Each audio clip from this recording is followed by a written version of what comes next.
Bonjour tout le monde et bienvenue dans cette vidéo. Aujourd'hui, nous allons voir comment réussir son entreprise. Alors, nous allons parler de 5 étapes à maîtriser absolument si vous voulez réussir à vivre pour de bon de votre entreprise et si vous voulez être capable de le refaire par la suite. Parce que réussir à en vivre, c'est bien, mais si jamais il y a un coup de vent, est-ce que vous êtes capable de le refaire? Et est-ce que vous avez mis en place quelque chose de simple? Eh bien, on va voir qu'en suivant 5 étapes simples, on peut le faire. Alors, je vais commencer quand même par me présenter. Je m'appelle Vincent Auger, pour ceux qui ne me connaissent pas encore. Je suis entrepreneur depuis 2015. J'ai accompagné des centaines d'entrepreneurs et d'entreprises à atteindre leurs objectifs et à les dépasser. Et j'ai 3 domaines de prédilection en particulier, en tout cas, le développement de communauté et la création de communauté, la vente et l'intelligence artificielle depuis l'année 2023. Et on va rentrer directement dans le vif du sujet avec la première étape à réussir pour vivre de son entreprise. La première étape, c'est de choisir un produit ou un service. Quand on démarre dans l'entrepreneuriat, il y a plusieurs cas. Soit on a déjà un produit ou un service qu'on veut vendre et on en a un seul, très bien. La première étape est validée, tant mieux, on peut passer directement à la deuxième. Par contre, si vous ne savez pas quoi proposer, que vous êtes dans le brouillard, que vous avez trop de choix, trop de compétences, c'est important de se poser, de prendre le temps pour choisir un produit ou un service que vous pourriez développer pour commencer. De même, si vous proposez plusieurs choses, par exemple, vous proposez des logos, vous proposez de faire des cartes de visite, vous proposez de faire des visuels pour une entreprise au sens large, et vous pouvez en proposer plusieurs. Vous faites aussi peut-être de la rédaction web. Bon, ça commence à faire, en tout cas, beaucoup de services. L'idée, c'est d'en choisir un seul, et c'est ce service-là dont on va parler. Ça ne veut pas dire que vous arrêtez le reste, ça veut dire que quand vous prospectez, quand vous voulez trouver de nouveaux clients, vous ne parlez en amont que d'un seul service ou un seul produit que vous proposez. Ce qui vous permet de simplifier et de développer la prospection et la vente autour d'un service qui va être un service phare, et donc ça va simplifier. Puisque en ne parlant que de ça, ça va être plus simple de le vendre. Vous allez en plus apprendre plein de choses sur la prospection et sur la vente de ce service en particulier, ce qui va vous aider à gagner du temps, à aller plus vite. Il n'y a pas de raccourci dans l'entrepreneuriat. Par contre, il y a des choses qui synergisent et qui permettent d'éviter de perdre du temps. Choisir un seul service et prospecter uniquement autour de ce service-là, ça vous fera gagner beaucoup de temps. Si à un moment donné, vous vous rendez compte qu'au bout de plusieurs semaines, vous n'arrivez pas à le vendre, peut-être que c'est pas le bon service à mettre en avant en premier. Ou peut-être qu'il faut développer vos compétences en vente, l'un ou l'autre. Si vous avez déjà des compétences en vente, ça veut dire qu'il faut changer de service. C'est pas un souci, vous changez de service. Vous revenez à cette première étape et vous choisissez un autre service. Une fois qu'un client a acheté un de vos services, par exemple, il a pris la création de logo chez vous, il vous paye pour ça, eh bien, vous pouvez très bien lui proposer aussi la création de cartes de visite et autres. Mais ça vient dans un second temps. C'est important d'avoir un service en amont dont on parle et un seul. Surtout si vous êtes seul dans votre entreprise, vous avez peu de ressources, peu de temps. Il est important vraiment d'être concentré sur une chose. Et une fois qu'on aura dépassé quelques étapes, on pourra faire plus. Mais déjà, remplir la première étape, choisir un seul service pour commencer. La deuxième étape, c'est de vendre. Une fois qu'on a un service à vendre, eh ben, il faut le vendre. Il faut trouver son premier client. Ça permet de passer de 0 à 1. Ça permet de passer de rien à quelque chose. Ça permet de vérifier qu'il y a vraiment un marché pour votre service et que vous pouvez répondre à ce besoin sur le marché. Donc trouver un premier client, ça peut être plus ou moins long, ça dépend encore une fois de vos compétences. Il y a toujours moyen de faire en sorte de vendre quand le service est bon et que vous êtes en face de la bonne personne. Pour vendre à votre premier client, je vous conseille de cibler. Donc vous allez cibler précisément si possible. Ça veut dire que vous allez peut-être cibler géographiquement.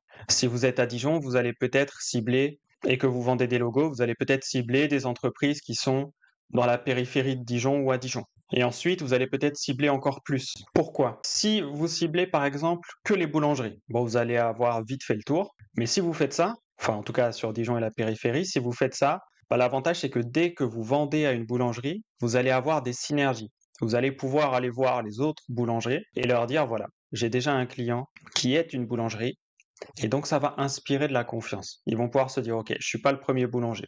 Donc, trouver son premier boulanger, client, ça peut être une bonne chose, un bon objectif. Vous allez vraiment faire cible après cible. Après les boulangers, vous allez peut-être faire les plombiers, les électriciens, les serruriers, je sais pas, à voir. En fonction, vous avez besoin de choisir une cible, la plus spécifique possible. Une fois que vous avez fait le tour de cette cible, peut-être que vous pouvez passer à une deuxième. Ça va vous permettre de simplifier et de synergiser. Je vais vous prendre un deuxième exemple. Si vous vendez un produit à des étudiants, peut-être que ça peut être bien de cibler en premier que des étudiantes qui sont par exemple sur Dijon. Si vous faites ça, dès que vous avez une étudiante qui est cliente, elle va pouvoir en parler autour d'elle. Mais si vous en avez 10 qui sont clientes et que les 10 sont à Dijon, peut-être qu'il y a des gens sur Dijon, des étudiantes sur Dijon et des étudiants qui vont en entendre parler plusieurs fois parce que vous avez 10 clients au même endroit. Maintenant, si vous avez ciblé toute la France, peut-être que vous avez 10 clients qui sont un peu partout en France. Donc, il n'y aura pas d'effet de bouche à oreille, ce ne sera pas pareil, ce ne sera pas la même synergie. Et encore plus si c'est un produit physique. Donc, l'idée, c'est de se simplifier la vie, avoir une seule cible. Ça permet de parler spécifiquement à cette cible en plus. Et donc, d'augmenter les chances de vendre. Et en plus, ça permet d'avoir des synergies supplémentaires, ce qui va aider pour la suite. Donc, vendre, trouver son premier client, c'est la deuxième étape. Si vous avez du mal à prospecter, à vendre, que vous ne savez pas comment faire, ou que vous ne savez pas quoi privilégier comme prospection au début, je vous conseille mon cours sur comment prospecter sur LinkedIn. Ce cours est un basique, il est essentiel et il permet de passer de 0 à 1. Il suffit de pousser, d'appliquer le cours et on trouve des clients. Si le service qu'on a choisi dans l'étape 1 est un service un minimum correct, qui peut se vendre. Voilà, un service ou un produit. Donc ça, c'est la deuxième étape, vendre, pour trouver son premier client. Une fois qu'on a fait ça, on a validé que il est possible potentiellement d'en vivre. On l'a validé parce qu'on a trouvé un client. Donc on pourra en trouver potentiellement plusieurs en répétant l'opération. La cible précise, on en a parlé. Je le répète, c'est important. Choisissez une seule cible précise. Une fois que vous l'avez faite de A à Z, vous pouvez passer sur une deuxième. Mais ne mettez pas la charrue avant les bœufs. Vous êtes à une étape où vous devez vous concentrer et avancer parce que vous n'avez pas envie de rester sans aucun client trop longtemps. Il faut, si possible, aller vite, travailler vite, faire le travail le plus vite possible à cette étape. Donc, une seule cible précise. Et on va passer à la troisième étape qui est de vivre de son entreprise. Comment on fait quand on a un client pour vivre de son entreprise? Eh bien, on répète l'opération qui est de trouver un client. Donc, on en trouve un autre, et un autre, et un autre, jusqu'à ce qu'on ait suffisamment de chiffre d'affaires généré dans le mois pour pouvoir en vivre avec les revenus qu'on peut en tirer. Ça va être plus ou moins long en fonction de ce que vous faites, en fonction de votre capacité à vendre, à prospecter fort, mais l'idée c'est vraiment ça, c'est de rester simple. Vous avez trouvé un client en vendant un service spécifique, en ciblant une cible précise, et ben vous continuez. Apprenez aussi de ce que vous avez fait. Si vous pouvez optimiser votre discours, faites-le. Si vous avez pris mon cours sur comment prospecter sur LinkedIn, peut-être refaites un tour à ce moment-là pour vous le remettre dans la tête et peut-être chercher à optimiser avec les différents détails qu'il y a dans le cours. Et si vous avez envie d'aller encore plus vite, vous avez accès à mon mastermind. Et dans mon mastermind, vous avez des cours supplémentaires et notamment un cours sur la vente avec les 7 péchés capitaux. C'est un cours simple que vous pouvez intégrer à votre prospection, que vous prospectiez d'ailleurs sur LinkedIn ou pas. Et vous avez accès à plein d'autres choses dans mon mastermind qui est pas assez cher, pas très cher, très accessible. Cette troisième étape, vivre de son entreprise, vous voyez, elle est simple. Je ne vais pas vous raconter de trucs folkloriques. Vous avez choisi un service ou un produit à la première étape. Ensuite, à la deuxième étape, vous avez fait ce qu'il faut pour trouver votre premier client. Et à la troisième étape, vous répétez ça. Donc en fait, c'est beaucoup de prospection. Et après, bon, en parallèle, il faut délivrer le service quand vous avez un client ou le produit. Bon, mais ça fait partie du cœur de votre métier. Normalement, ce sont des choses que vous maîtrisez ou que vous allez apprendre à maîtriser très vite. Donc ça, c'est la troisième étape. J'ai rien d'autre à rajouter sur la troisième étape. Si vous êtes à la troisième étape et que c'est dur, que vous avez l'impression que vous vous éparpillez, que vous n'arrivez pas à faire ce qu'il y a à faire aussi simplement qu'il faudrait le faire, le mastermind est aussi là pour que vous ayez un groupe de soutien auquel vous pouvez poser des questions. On a un espace communautaire où vous pouvez poser les questions que vous voulez, on a des visios de groupe et vous pouvez échanger et vous n'êtes pas seul. Ça vous permettra de tenir si jamais c'est un peu long pour vous sur cette étape. C'est pas grave si c'est long pour vous, ça peut arriver que ça dure plusieurs mois. Tant qu'il y a une croissance, tant que vous voulez y arriver, si vous avez trouvé votre premier client, ça veut dire que c'est possible. Il suffit de réussir à tenir et peut-être changer 2-3 choses pour avoir encore plus de résultats. Mais ça, on en reparle dans le mastermind pour ceux qui sont dans ce cas-là ou pour ceux qui auront rejoint et qui sont dans d'autres cas. Et maintenant, on va passer à la quatrième étape qui est de pérenniser. Pérenniser son entreprise, ça veut dire quoi? Vous avez fait les 3 premières étapes, vous vivez de votre entreprise. Maintenant, vous avez prospecté sur un seul produit, Si vous avez suivi le cours sur LinkedIn, vous avez peut-être fait que de la prospection sur LinkedIn pour simplifier encore plus. Il est peut-être temps de commencer à faire d'autres choses. Il est peut-être temps de commencer à vous dire, OK, là, ma prospection dépend que du temps que je passe en prospection. Ce serait bien d'optimiser. Ce serait bien de passer moins de temps en prospection tout en ayant les mêmes résultats.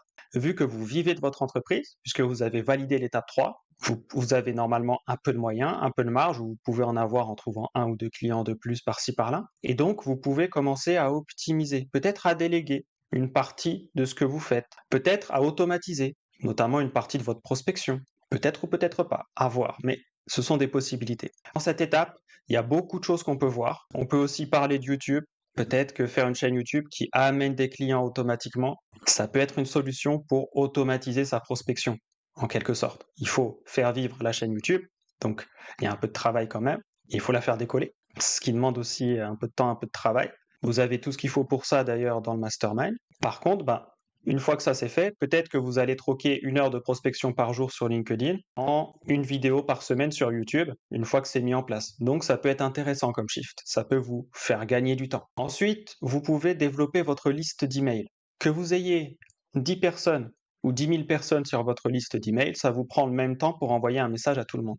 Donc plus elle est développée, plus ça vous permet de pérenniser votre entreprise, puisque quand vous avez des offres spéciales, si vous faites une offre à Noël ou à un autre moment, eh bien vous pouvez communiquer auprès de tout le monde d'un coup. Et ça peut permettre d'optimiser grandement vos résultats. Et puis il y a aussi la possibilité de faire des partenariats et plein d'autres choses. Cette étape-là, elle est plus vaste.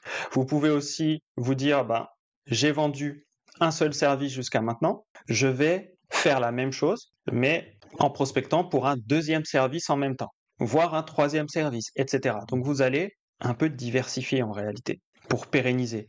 Vous avez mis tous vos œufs dans le même panier jusqu'à la 3e étape, un seul service, une seule cible, on vide son entreprise. La 4e, c'est peut-être le moment de commencer à diversifier, de ne plus avoir tous ses œufs dans le même panier. Vous remarquerez que je vous conseille ici de le faire seulement à la 4e étape. Parce que quand on veut diversifier trop tôt, souvent on met des œufs dans des paniers qui n'existent pas et les paniers grossissent jamais vraiment suffisamment, ou en tout cas ça met beaucoup de temps et c'est beaucoup de temps de perdu. Alors que si on fait un panier à fond, une fois qu'il nous permet de vivre, on passe au deuxième panier, souvent ça marche beaucoup mieux et c'est beaucoup plus rapide. Et c'est beaucoup plus simple mentalement, donc on a moins de charge mentale. Maintenant, je vous dis ça, vous ferez ce que vous voulez, bien évidemment. Si vous avez des questions là-dessus, n'hésitez pas à me contacter. Et la 5e étape, une fois qu'on a pérennisé, qu'on est solide sur les appuis, on peut développer, on peut diversifier. Alors j'ai parlé un peu de diversification à l'étape 4. Ici, ça peut être de la diversification aussi en dehors de sa propre entreprise. Si vous avez développé votre revenu, vous pouvez très bien investir, par exemple. Donc c'est une diversification des sources de revenus. Vous pouvez peut-être monter une deuxième entreprise. Il y a beaucoup de choses que vous pouvez faire. Peut-être mettre en place une communauté. Sur cette étape, je vais être très court. Je pense que vous comprenez l'idée. Et de toute façon, si vous êtes à cette étape-là, on en parle en privé, il n'y a pas de souci, vous pouvez me contacter, il y a plein de choses que vous pouvez faire. L'avantage, c'est que vous avez les moyens de les faire. Et vous avez réussi à optimiser aussi bien vos revenus que votre temps. Et donc, vous avez les deux, ce qui vous permet de faire des choses parce que vous avez les moyens financiers et les moyens en termes de temps à investir. Je vous conseille cette étape-là, mais elle est plutôt cool. Et mieux vous réussirez les étapes d'avant, et plus vite vous passerez chaque étape, une à la fois, plus vite vous arriverez à la 5e ou à la 4e, en fonction de vos objectifs aussi, ou à la 3e. Et c'est vraiment le cœur, et je finirai là-dessus. Si vous avez compris ça, vous irez plus vite que la plupart des entrepreneurs que vous allez croiser dans votre entourage. Vous mettrez toutes les chances de votre côté pour que vous puissiez aller le plus vite possible en fonction de votre situation personnelle aussi. C'est de vous concentrer sur une étape à la fois. Si vous faites ça, vous allez mettre toute votre énergie pour réussir l'étape dans laquelle vous êtes, que ce soit la 1, la 2, la 3, la 4 ou la 5, et vous passerez le plus vite possible à l'étape suivante du coup, puisque vous aurez mis tous les moyens de votre côté, tous les moyens à votre disposition. Si vous êtes encore là, c'est que vous faites partie des gens qui vont au bout des choses. Félicitations. Je vous conseille, si vous avez besoin d'aide, en tout cas pour la prospection ou si vous voulez quelque chose de simple qui fonctionne, d'aller voir mon cours sur comment prospecter sur LinkedIn. Et pour ceux qui veulent éviter de rester seuls, parce que être seul, ça peut être dur quand on est entrepreneur, surtout quand on n'en vit pas encore, je vous conseille le mastermind. Pareil, je vous mets le lien, pas très loin, ou je vous le renvoie. Vous pouvez aussi me contacter si vous avez des questions, je suis toujours là. Surtout, prenez soin de vous et je vous dis à très vite dans une prochaine vidéo ou ailleurs. Ciao, ciao.